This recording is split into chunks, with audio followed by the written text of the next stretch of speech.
Kezia. Hadir Ibu. Juliana. Hadir Ibu. Marice. Hadir Ibu. Marcela. Hadir. Mario. Hadir. Mana Bu Mario? Mariana. Hadir Ibu. Ode. Hadir. Ramsina. Hadir. Kamila. Hadir. Mona Lisa. Hadir Ibu. Selvi. Hadir Ibu. Pembelajaran kita sebelumnya yaitu manfaat kecerdasan artifisial. Ada yang masih ingat manfaat kecerdasan artifisial? Dapat bisa menjelaskan materi yang kita kurang pahami. Terus Dan banyak aplikasi belajar yang bisa digunakan untuk mencari materi-materi yang susah. Jadi kalau misalnya dari penjelasan guru-guru ada yang belum paham, bisa kamu tanyakan di AI, kemudian tanyakan lagi ke gurunya apakah ini sudah sesuai atau tidak. Materi pembelajaran kita hari ini yaitu etika dan risiko kecerdasan artifisial. Tujuan pembelajaran peserta didik mampu menerapkan etika dan risiko penggunaan kecerdasan artifisial generatif. Yang kedua, peserta didik mampu menjelaskan definisi, cara kerja dan jenis deepfake. Jadi nanti Ibu akan bagi kelompok, kemudian itu kerja yang pertama, kerja yang kedua yaitu ada nanti praktek. Jadi akan gabung-gabungkan fotomu dan di badan orang lain. Itu nanti ada aplikasinya. Jadi nanti bisa praktek satu-satu ya. Nah, capaian pembelajaran kita hari ini yaitu peserta didik mampu menerapkan etika dan risiko penggunaan kecerdasan artifisial generatif dan mampu menjelaskan definisi, cara kerja dan jenis deepfake.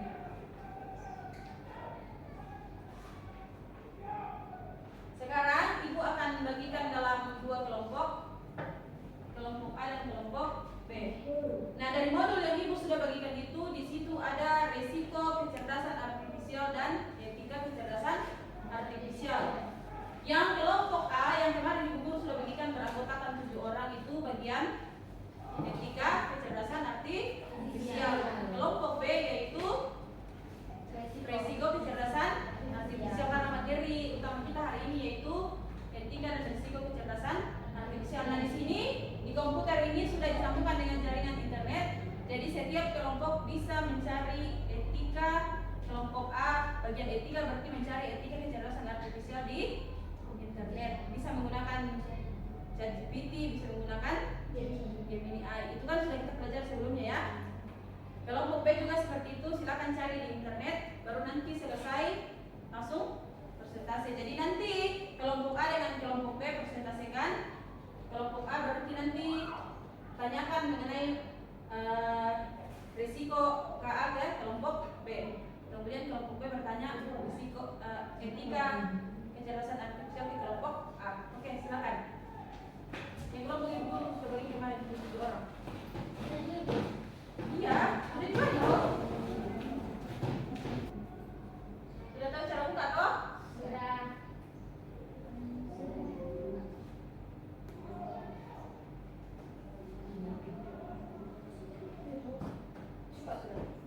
Sudah buka.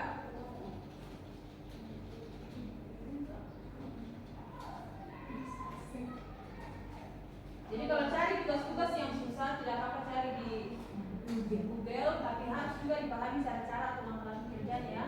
Kalau kayak matematika itu kan kalau dari Google biasa terpotong cara kerjanya. Langsung etika, kelompok A etika loh. Etika kecerdasan artifisial.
terancam bagaimana data digunakan dan bagaimana hasilnya dihasilkan.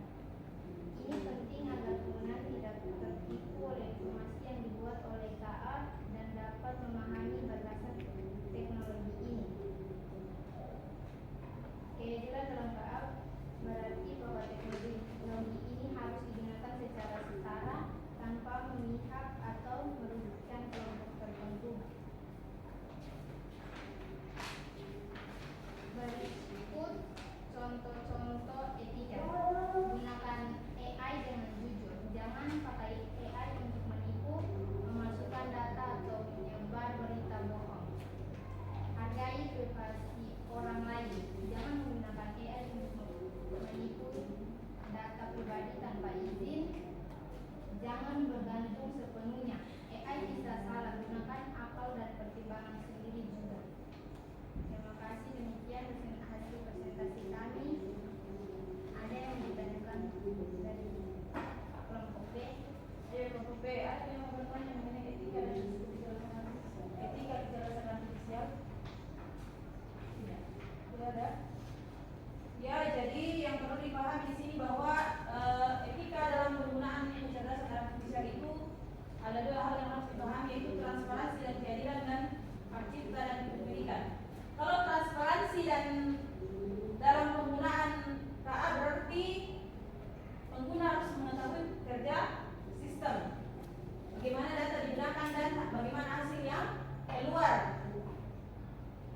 Ini penting supaya kalau ada informasi yang keluar dari KA itu kamu tidak ambil mentah-mentah, bisa lagi kamu cari di informasi lain, cocokkan dengan buku kah. Jadi harus pahami dulu, oh ternyata kecerdasan artifisial ini bisa kita gunakan, tapi kita harus pahami dulu. Kemudian yang kedua yaitu hak cipta dan kepemilikan. Kalau karya yang kita buat kan, oh pasti diketahui, oh ini karyanya, misalnya karyanya Elizabeth, karyanya Mario. Tapi kalau di kecerdasan artifisial kita tidak tahu, oh ini siapa yang bikin karya-karya ini. Jadi di situ tidak ada hak cipta untuk dilindungi kalau dari kecerdasan artifisial. Oke, berikan tepuk semangat untuk kelompok A. Tepuk semangat.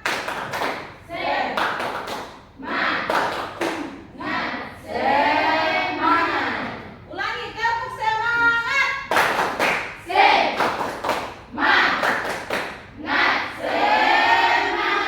Kelompok A silakan dulu. Hasil jawabannya mana?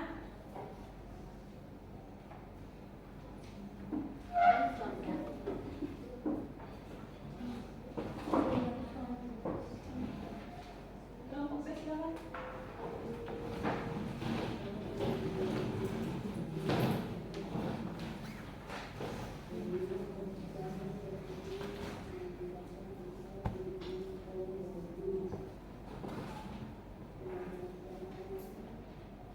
Ya baik teman-teman, di sini kami akan mempresentasikan kami menjelaskan risiko KA dalam pendidikan dan dalam kehidupan sehari-hari.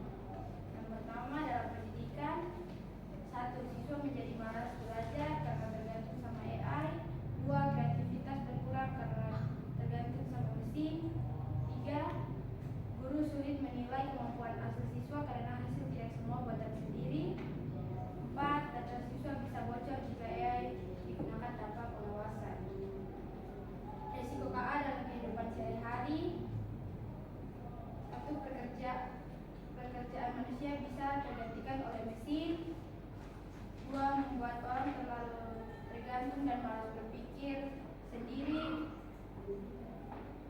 3. Membuat berita palsu yang dapat merugikan banyak orang. 4. Penyalahgunaan data pribadi bisa terjadi jika tidak hati-hati. Ya baik, teman-teman, jelasin dari sisi kami. Dari kelompok A ada yang bertanya risiko-risiko dari kecerdasan artifisial? Apa? Bagaimana Akila? Tidak ada.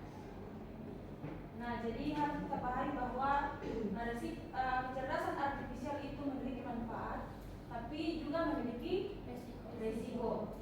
Nah, dari yang disebutkan teman kamu tadi itu adalah contoh-contoh risiko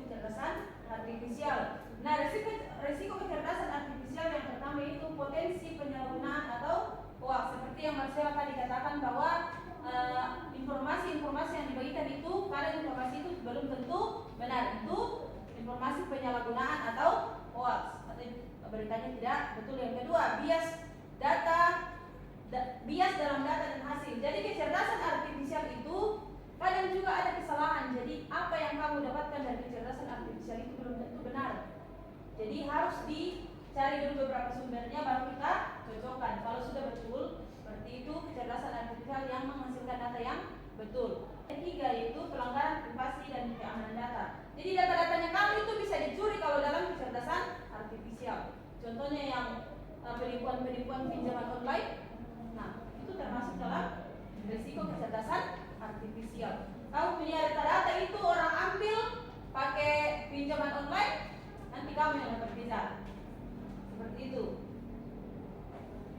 Nah, dari pembelajaran kita hari ini, risiko dan etika dan risiko kecerdasan artifisial itu sangat bermanfaat dalam kehidupan kita sehari-hari ya. Masih ada lagi yang mau ditanyakan dari kelompok A? Tidak. Kasih tepuk hebat. Kok hebat? Saya hebat. Orang hebat. Keren. Kayak loyo sekali kayak di kelompok B. Kasih tepuk semangat. Tepuk semangat. Semangat. Semangat. Silakan dulu. Jadi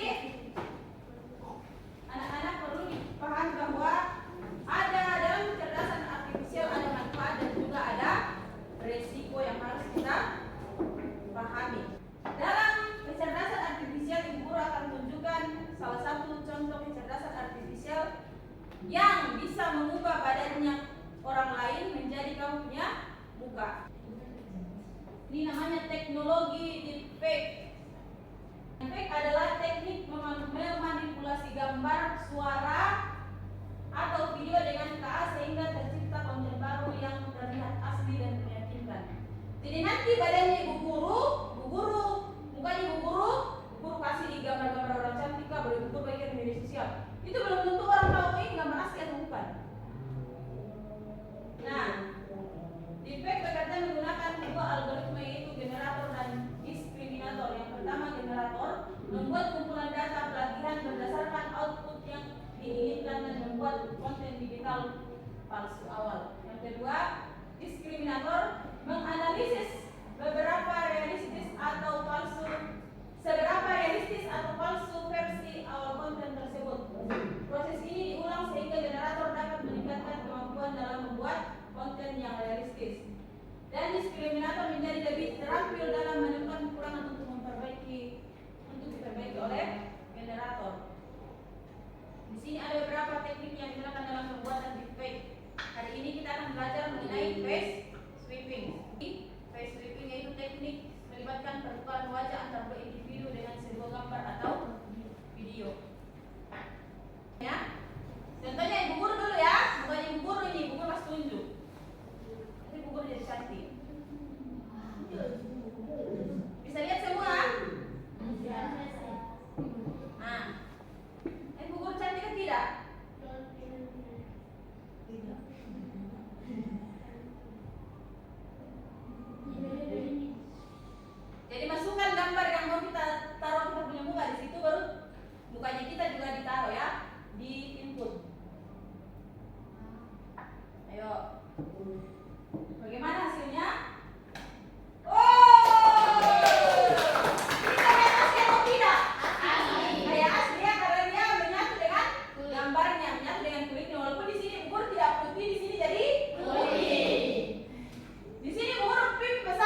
cari foto yang mau gue bikin ya.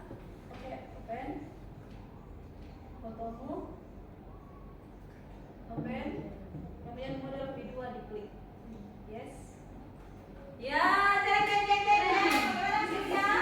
Marcella dari Song Kyo. Ada jaringan nih.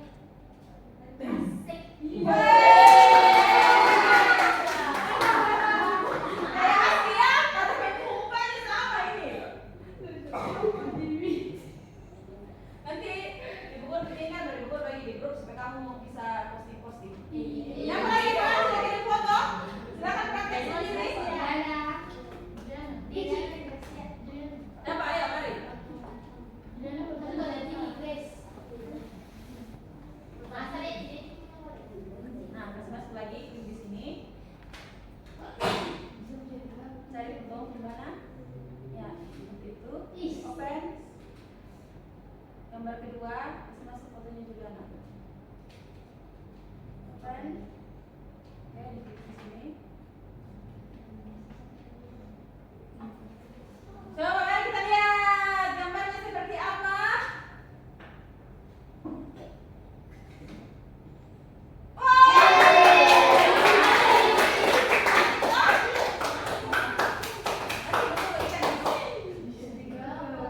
Ada lagi yang kemarin? Saya. Tidak ada fotoku kemarin tuh hapus kembali. Janet sini. Pokoknya yang sudah kirim foto kita praktek hari ini supaya bisa tahu. Nanti saya kirimkan, saya berikan di grupnya kita.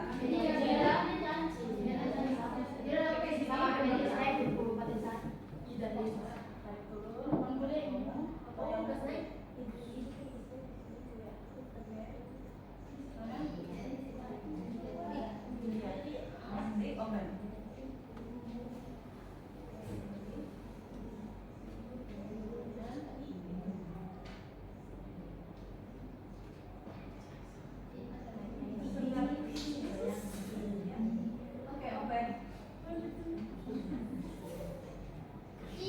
Belum klik dulu. Sekarang udah malu.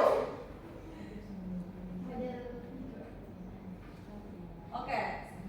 Mari kita tunggu hasilnya. Jadi ini keuntungannya, ini keuntungan dari kecerdasan artifisial yang melatih foto orang lain. Aku hidup besar apa? Tapi nanti ini kalau kita misalnya kirim gambar kita yang cantik-cantik begini ke orang yang kita mau temui, baru kita ketemu di jalan orangnya tidak kenal toh? Iya. Dia bilang apa sih kok di gambarnya ini model rambutnya beda tapi mukanya kan sama toh? Iya. Cuma model rambut warna kulit yang beda. Disitulah kejar resikonya itu ya menipu orang. Kalau gambar begini kan menipu orang toh? Oke, siapa lagi? Yang sudah digambar Desi. Ini gambar ini dia akan lihat dia nanti, yang menjadi Angelina Jolie.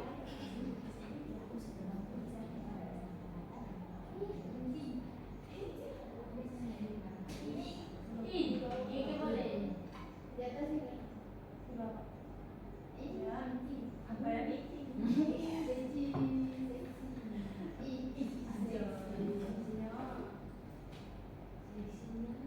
Kayak ibu guru tadi itu tidak pernah ke taman bunga, tapi karena ada gambar yang bisa kecerdasan artifisial yang bisa menipu, jadi ibu guru kayak di taman bunga padahal tidak. Aslinya dia mau yang tadi itu langsing.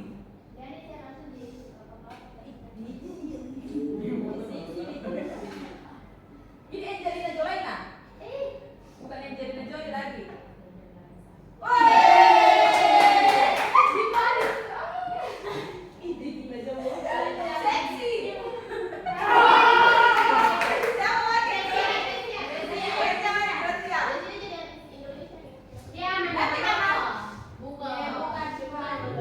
jadi ambil foto mukanya kamu, biarpun mukanya kamu itu kucel-kucel pak, yang penting mukanya jelas baru kasih masuk di gambarnya orang yang pakai gerak itu bisa.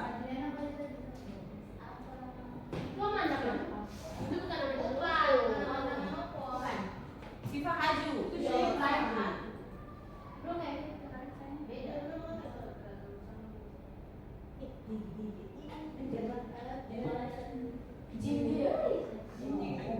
Mari kita lihat hasilnya.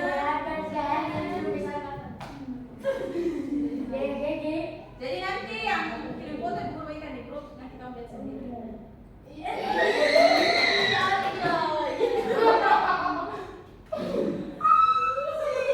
Cantik gampang.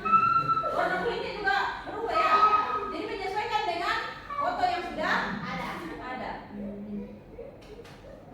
Si ada yang kirim foto belum? Ada yang mau praktek lagi? Siapa tahu mau ini badannya Marcella mau mukanya Deci bisa? Iya betul. Coba kita coba ya. Badannya Marcella mukanya Deci.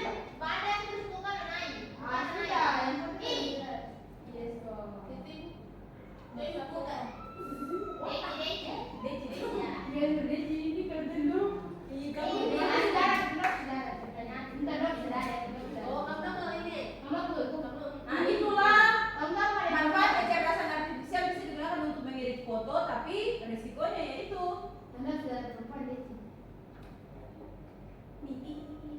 Deci bukan badan.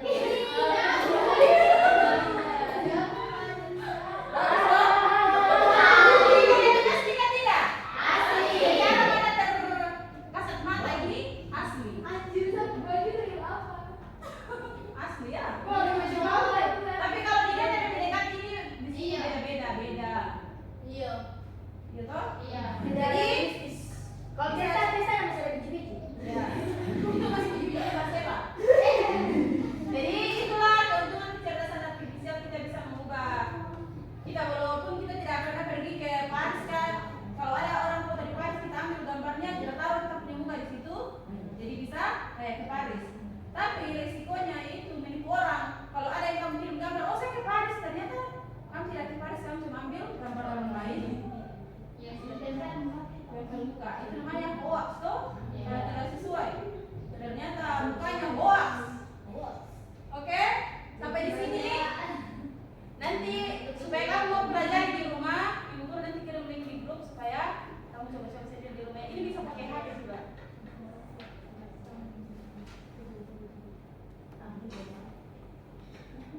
Jadi kita harus tahu bahwa dalam kehidupan sehari-hari itu kecerdasan artifisial itu ada manfaat dan ada resiko.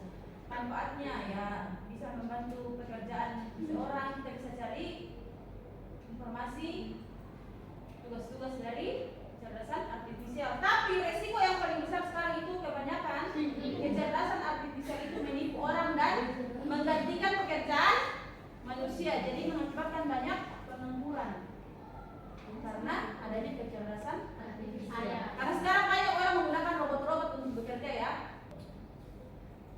Jadi manusia tidak dibutuhkan, sehingga banyak mengakibatkan pengangguran. Sampai di sini ada yang mau bertanya? Tidak ada? Ini juga bisa dibikin di cici, bisa juga dibikin. Bisa dong? Siapa yang suka bikin di cici? Dan juga bisa punya sepeda. Jadi ingat bahwa kecerdasan artifisial itu memiliki manfaat dan juga memiliki resiko, jadi tidak boleh dipergunakan dengan salah. Oke, sampai di sini ada yang bertanya? Tidak ada? Aman? Jadi sudah paham manfaat dan resiko kecerdasan artifisial? Resiko yang paling besar sekarang itu adanya pengangguran, bias, data kesalahan data. Oke, untuk materi kita minggu depan yaitu menganalisis deepfake. Yang tadi itu kita analisis ini gambar asli atau gambar palsu.